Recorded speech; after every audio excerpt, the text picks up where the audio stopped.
Aimless is not nothing. Aimless is bad. Nietzsche said if you had a why, you could bear any how. Most people find the meaning in their life through responsibility.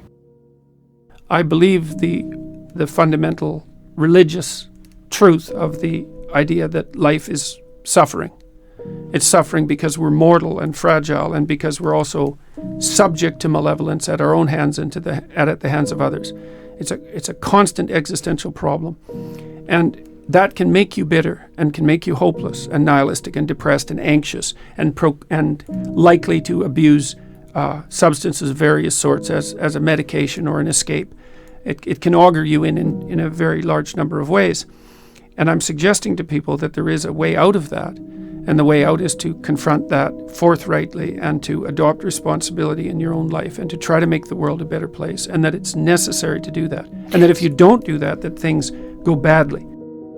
I think the deck is stacked against everyone to some degree because life is very difficult and we all die. But some people do have it harder than others. And all of us have it very hard at some times in our lives. It's like, well, what's the alternative? You take responsibility for that and try to struggle uphill, because the alternative makes everything worse. Find something in your life that's so worthwhile doing that the fact that you're going to suffer is justifiable. Yeah, life's rough, no doubt about it. And if good luck comes your way, then you should be grateful for it. And if happiness manages to manifest itself, you should be grateful for that too. So then you might ask yourself, well, what's the best antidote to the discomfort of life? And you might say, well, it's comfort. And I suppose that's what you act out when you swaddle a baby. But a better antidote is something like adventure to excellence. And that's far better antidote to suffering than the mere absence of suffering. So, not to say that the mere absence of suffering, that's not nothing. I've been a psychotherapist for 20 years. I've seen things you can't imagine, horror shows that you can't fathom, and people who have been hurt in so many ways, so many dimensions. It's like, should they be bitter? Should they be resentful? Should they become violent? These things don't help. They have to struggle uphill despite their excess burden. And it's responsibility, not guilt. It's the female crucifixion.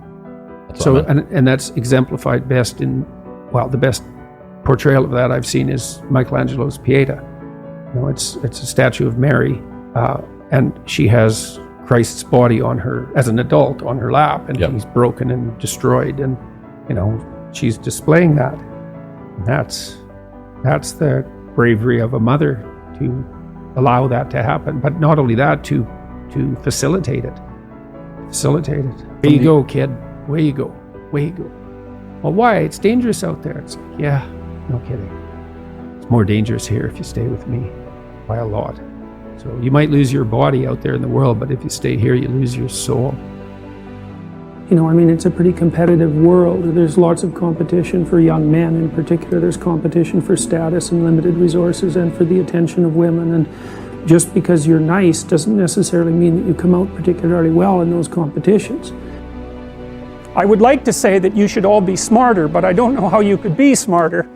We don't know anything about how to improve intelligence, and I suppose we don't really know anything about how to improve industriousness either, but I can tell you that people who are industrious come up with a strategy for solving the problem that's ahead of them, and then they do whatever they can to stick to the strategy. And so, for example, if you sat down today or tomorrow for a couple of hours, 3 hours, and you filled in a Google Calendar, whatever you happen to use, with a strategy for studying and a list of when all your assignments are due and all of that, and when you're going to sit down and study, then you won't be in a position where you have to cram for 10 hours a day hopelessly right before, an important exam.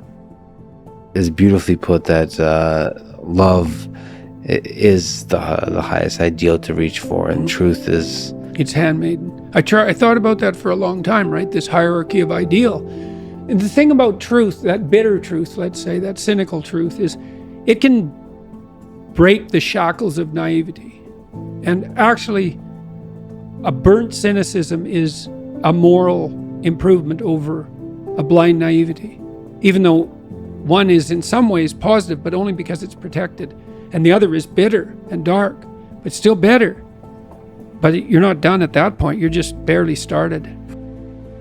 I think optimally we exist to have something like a playful adventure, right? We're built for an optimal challenge. It's partly why we like to play, because in play you find an optimal challenge. It's almost like the definition of play. And so if you can organize yourself and the world optimally, then you have adventure, and maybe you have the adventure of your life. And if you can do that brilliantly, then you can do it in a spirit of play.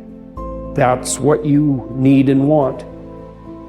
I saw in endless repetition in my clinical practice and in my own private life, when my eyes were open, the consequences of not saying what was true. It's like whatever hell you might fall into by opening your mouth when you have something to say that isn't popular, it's nothing like the hell that you're going to envelop yourself in if you lose control of your own tongue and mind. And like I said, in my clinical practice, I never saw anyone get away with anything even once. And so all you have in a situation like that is what is the truth. Now, of course, you only have your approximations to the truth, but that's better than nothing. And so you need to be afraid of the right thing, and you should be afraid of contaminating your soul with deceit.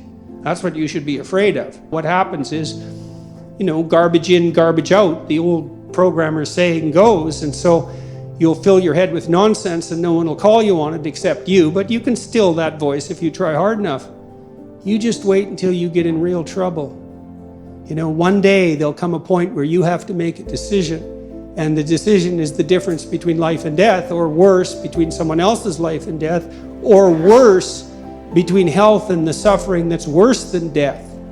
And because you've compromised yourself to such a degree, you will not be able to rely on your judgment, and you will make the mistake you shouldn't make.